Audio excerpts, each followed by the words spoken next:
تب بھی مجھے روزی دیتا تھا، اور وہ 6 لوگوں کو اپنے گھر پہ میں لے کر کے آ گیا، تب بھی پروردگار مجھے روزی دیتا رہا۔ فقط ایک بہانہ ہے، انسان محنت و مزدوری کرتا ہے، ورنہ اللہ تبارک و تعالی اگر روزی کے دروازے کو نہ کھولے گا تو کوئی ماکالا ایک دانہ کسی کو نہیں کھلا سکتا۔ مرضی مولا جب تک نہیں ہوتی ہے تب تک کوئی کسی کی مدد نہیں کر سکتا۔ آپ نے سنا ہوگا کہ خاتون جس کی 5 لڑکیاں تھیں، 4 لڑکی تھی، 5ویں بار وہ حاملہ ہو چکی تھی، شوہر نے دھمکی دیا تھا کہ اب کی بار اگر تجھے لڑکی ہوئی تو میں تجھے طلاق دے دوں گا، تجھے چھوڑ دوں گا۔ ایسی نوبت جب گھروں میں آتی ہے نا تو زمین پیروں کے نیچے سے کھسک جاتی ہے، جبکہ شریعت بھی اور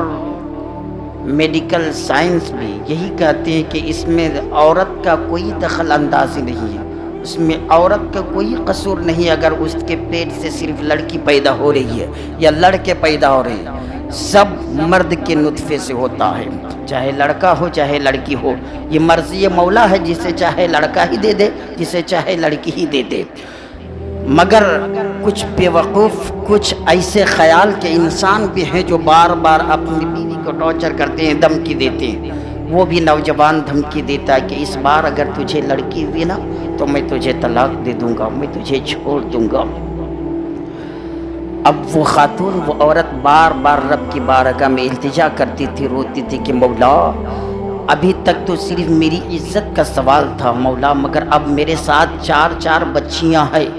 اگر مجھے میرا شوہر چھوڑ دے گا تو میرا باپ بھی دنیا میں زندہ نہیں، میری ماں بھی دنیا میں زندہ نہیں، میرا کوئی جوان بھائی بھی دنیا میں نہیں ہے جو میں جا کر کے زندگی گزاروں۔ ان 4 بچیوں کو لے کر کے میں کیسے زندگی گزاروں گی، کیسے ان 4 بچیوں کی پرورش کروں گی؟ اس لیے مولا میری بچیوں کی زندگی کی حفاظت تو ہی کرنا، میری بچیوں کا خیال تو رکھ لے۔ وہ بار بار التجا کرتی رہی۔ ایک قافلہ گزرنے والا تھا، ایک قافلہ سفر میں جانے والا تھا، اس کا شوہر بھی اس قافلے میں شامل ہوتا ہے، اپنے خاتون سے کہتا ہے چل تو بھی میرے ساتھ چلنے کے لیے تیار ہو جا۔ دونوں میاں بیوی اس قافلے میں شامل ہوتے ہیں، دونوں سفر میں ہیں، اور کچھ دور جب پہنچتے ہیں وہ وقت آ جاتا ہے، وہ حمل کی مدت پوری ہو جاتی ہے، اس کی بیوی کے پیٹ میں درد شروع ہوتا ہے۔ وہ خاتون، وہ عورت سمجھ جاتی ہے کہ حمل کی مدت پوری ہو چکی ہے، اب میرے پیٹ میں جو بچہ ہے میرے شوہر کی محبت کی نشانی جو میرے شکم میں ہے وہ باہر آنا چاہتی ہے، اس لیے وہ ایک بہانہ تلاش کرتی ہے، پانی لیتی ہے اور کہتی ہے اپنے شوہر سے کہ میں رفع حاجت کے لیے جا رہی ہوں، میں ٹوائلٹ کے لیے جا رہی ہوں، تاکہ وہ سوچتی یہ ہے کہ اگر لڑکی پیدا ہوگی تو یہیں پہ رہے گی تو نہ جانے یہ غصے میں میرے ساتھ کیا کرے گا، اس لیے میں ادھر چلی جاتی ہوں۔ بہانہ بنا کر کے وہ باہر کی طرف جاتی ہے اور پہاڑ کے قریب جا کر کے پتھروں کے بیچوں بیچ میں بیٹھ جاتی ہے اور خوب روتی ہے، خوب ہچکیاں لے کر کے روتی ہے، اور بار بار یہی کہتی ہے کہ اب کی بار اگر لڑکی ہوئی تو میری 4 بچیوں کا کیا ہوگا، میرا شوہر مجھے چھوڑ دے گا تو 4 بیٹیوں کو میں کیسے پالوں گی، یہی کہتے رہتی ہے، روتے جاتی ہے۔ ایک عورت کو جب بچے کی ولادت ہوتی ہے، جب ڈیلیوری کا وقت ہوتا ہے، اس وقت کتنی تکلیف ہوتی ہے یہ ایک خاتون ہی بتا سکتی ہے، ایک ماں ہی بتا سکتی ہے، ایک عورت ہی بیان کر سکتی ہے۔ ہم نے تو یہ پڑھا ہے کہ میرے آقا فرماتے ہیں اگر کوئی اپنی ماں کو پوری زندگی کاندھے پہ بیٹھا کر کے پوری زندگی گھماتا رہے اور کعبے کا طواف کرتا رہے، اور اگر وہ چاہے کہ ماں کا حق میں نے ادا کر دیا تو پیدائش کے وقت جو ماں کو جو جھٹکے لگتے ہیں ان جھٹکوں میں سے ایک بھی جھٹکے کا حق ادا نہیں ہو سکتا۔ اگر پوری زندگی وہ ماں کو کاندھے پہ بیٹھا کر کے طواف کرتا رہے پھر بھی ایک جھٹکے کا حق ادا نہیں ہوگا، اتنی تکلیف ہوتی ہے۔ خاتون روتے جا رہی تھی۔ المختصر جب بچہ پیدا ہوتا ہے تو کیا دیکھتی ہے کہ لڑکا نہیں لڑکی ہے، وہ خاتون سوچنے لگتی ہے اب میں کروں تو کیا کروں، اگر اس بچے کو لے کر کے جاتی ہوں تو میرے 4 بچیوں کی زندگی خطرے میں آ جائے گی، اور اگر اس کو چھوڑتی ہوں تو 4 بچیوں کی زندگی بچ جائے گی۔ فیصلہ کر لیتی ہے کہ اسی کو یہاں چھوڑ دیتی ہوں تاکہ ایک ہی بچی کی زندگی جائے، 4 بچیاں تو بچ جائے، ورنہ وہاں لے کر کے جاؤں گی تو 5 کی زندگی تباہ ہوگی اور ساتھ ساتھ میری بھی زندگی تباہ ہوگی۔ اب وہ خاتون، وہ ماں، وہ عورت اپنی بچی کو جو ابھی پیدا ہوئی، جس کی عمر ابھی چند گھنٹے ہے، پتھروں کا ایک گفا بناتی ہے، پتھروں کا ایک غار بناتی ہے اور اسی غار کے اندر رکھ دیتی ہے، اور وہ خاتون وہاں سے چلنے لگتی ہے۔ ایک ماں جب چھوڑ کر کے گزر رہی ہوگی، اس کے دل پہ کیا گزر رہا ہوگا، اس کا کلیجہ کس انداز میں پاش پاش ہو رہا ہوگا۔ ایک ماں کبھی یہ پسند نہیں کرتی اس کا بیٹا چاہے جیسا ہو، اس کی بیٹی چاہے جیسی ہو، مگر ماں کے سامنے وہ چاند سے بہتر ہے، ماں کے سامنے وہ سورج سے زیادہ چمکتا ہے۔ تو ایک ماں کے سامنے اولاد جب جدا ہوتی ہے، اس کا کلیجہ کس انداز میں پاش پاش ہوتا ہے۔ وہ خاتون کس انداز میں دل پہ پتھر رکھ کر کے، باہر پتھر کا گفا بعد میں بنائی ہوگی، پہلے اپنے دل میں جو پتھر رکھی ہے، اس پتھر، وہ پتھر کتنا مضبوط ہے کہ اپنی ابھی جو پیدا ہوئی اس بچی کو چھوڑ کر کے جا رہی ہے، آنکھ سے آنسو کے قطرے ٹپک رہی ہے، مڑ مڑ کر کے دیکھتی ہے آگے جاتی ہے، پیچھے پلٹ پلٹ کر دیکھتی ہے آگے جاتی ہے۔ المختصر وہ جاتی ہے، اپنے شوہر سے کہتی ہے کہ میرے پیٹ میں جو بچہ تھا، میں جو پریگننٹ تھی، وہ ضائع ہو چکا ہے، وہ ختم ہو گیا، وہ گر گیا، وہ تباہ ہو گیا، برباد ہو گیا۔ اس کا شوہر کہتا ہے ٹھیک ہے کوئی بات نہیں۔ کچھ دن کے بعد پھر قافلہ وہاں سے نکل پڑتا ہے، قافلہ جہاں پہ جانا تھا وہاں پہ چلا جاتا ہے، اور جب کئی مہینے کے بعد قافلہ پلٹتا ہے، واپس ہوتا ہے، پھر اسی جگہ پہ آ کر کے قافلہ رکتا ہے، وہی میدان ہے، وہی جگہ ہے۔ وہ عورت جیسے ہی وہاں آتی ہے، دیکھتی ہے، پھر وہ ساری باتیں یاد آنے لگتی ہے۔ وہ خاتون پھر اپنے آپ کو سنبھال نہیں پاتی، سارا منظر نگاہوں کے سامنے آ جاتا ہے، کیسے میں نے پانی کا برتن لے کر کے کیسے وہاں گئی تھی، کس طرح بہانہ بنائی تھی۔ وہ خاتون اب اس بار بھی پانی کا برتن لیتی ہے اور پھر اسی طرف چلنے کا ارادہ کرتی ہے، اور اپنے دل سے اپنے آپ میں کہتی ہے کہ میری بچی تو صحیح سلامت نہیں ہوگی، میری بچی کیا اس کی ہڈیاں بھی صحیح سلامت نہیں ہوگی، نہ جانے کس پرندے نے، کس چرندے نے، کس جانور نے نوچ کر کھایا ہوگا، میری بچی تو صحیح سلامت نہیں ہوگی۔ مگر جاؤں گی، میں اس جگہ کو دیکھوں گی، جا کر کے اس مٹی سے میں سوال کروں گی، جا کر کے اس دھرتی سے میں پوچھوں گی، جا کر کے ان پتھروں سے میں پوچھوں گی کہ بتا میری بچی کو کس نے نوچ نوچ کر کے کھایا، بتا میری بچی کو کس نے ٹکڑے ٹکڑے کیا، بتا میری بچی کو کس جانور نے کھایا، کس جانور نے چیرا پھاڑا، کس جانور نے ہلاک کیا۔ میری بچی تو نہیں ہوگی، مگر وہ زمین تو ضرور ہوگی، وہ پتھر تو ضرور ہوں گے، میں اس زمین سے سوال کروں گی، ان پتھروں سے میں پوچھوں گی۔ خاتون فرماتی ہے میں اس جگہ پہ آہستہ آہستہ جا رہی تھی اور کلیجہ پاش پاش ہو رہا تھا کہ جاؤں تو کیسے جاؤں، میں وہاں پہنچوں تو کیسے پہنچوں۔ فرماتی ہے جب میں وہاں پہنچی، جیسے ہی وہ خاتون وہاں پہنچی ہے، اللہ اکبر اللہ اکبر کی صدا زور زور سے لگانا شروع کرتی ہے، قافلے تک آواز پہنچتی ہے، قافلے والے یہ پکار اٹھتے ہیں خاتون ادھر گئی ہے، لگتا ہے کسی نے حملہ کر دیا ہے، چلو چل کر کے دیکھتے ہیں کہ خاتون اس انداز میں کیوں چیخ رہی ہے، کیوں صدا بلند کر رہی ہے، کیوں پکار رہی ہے۔ جب قافلے والے وہاں پہنچتے ہیں تو کیا دیکھتے ہیں کہ عورت صدا لگا رہی ہے اللہ اکبر اللہ اکبر اللہ اکبر۔ قافلے والے جب وہاں پہنچتے ہیں تو دیکھتے کیا ہے کہ ایک چھوٹی سی بچی لیٹی ہوئی ہے اور ایک ہرنی اس بچی کو دودھ پلا رہی ہے۔ آواز آتی ہے اے خاتون میں پیدا بھی کرنا جانتا ہوں، تو میں روزی بھی دینا جانتا ہوں، میں پیدا بھی کرنا جانتا ہوں تو میں اس کی حفاظت بھی کرنا جانتا ہوں۔ اے انسانو تم یہ مت سمجھنا کہ میں کماؤں گا، میں حرام کام کروں گا تو ہی میرے بچے صحیح زندگی گزاریں گے، میں چوری کروں گا تو ہی میری زندگی صحیح گزرے گی۔ نہیں نہیں، جتنی روزی مقدر میں ہے اتنی مل کر رہے گی۔